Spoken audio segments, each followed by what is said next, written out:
श्रीरुद्राष्टकम्।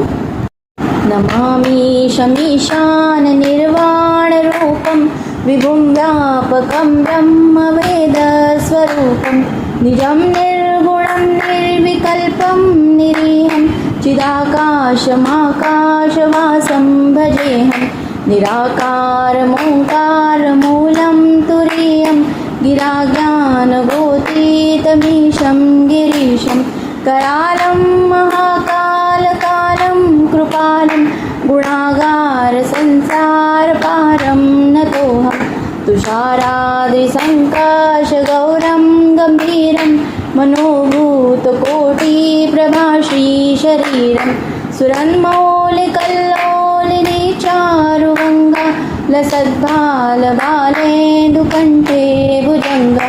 चलत्कुण्डलं भ्रूसुनेत्रं विशालं प्रसन्नाननीलकण्ठं दयालं मुगाधीशचर्माम्बरं मुण्डमालं प्रियं शङ्करं सर्वनाथं भजामि प्रचण्डं प्रकृष्टं प्रगल्भं परेशम् अखण्डं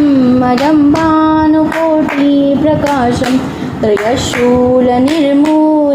शूलपाणि भजेऽहं भवानीपतिभावगम्यं कलातीतकल्याणकल्पान्तकारी सदा सज्जनानन्द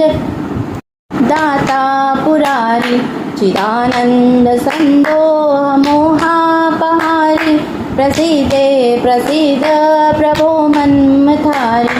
न यावदुमानाथपादारविन्दं भजन्ति दिनो लोके परिवानराणां न तावत् सुखं शान्तसन्तापनाशं प्रसीद प्रभु सर्वभूतादिवास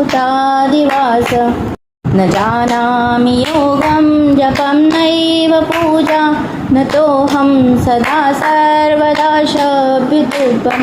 जराजन्मदुःखोदतातप्यमानं प्रभो पाहि आपन्नमामीश शम्भो।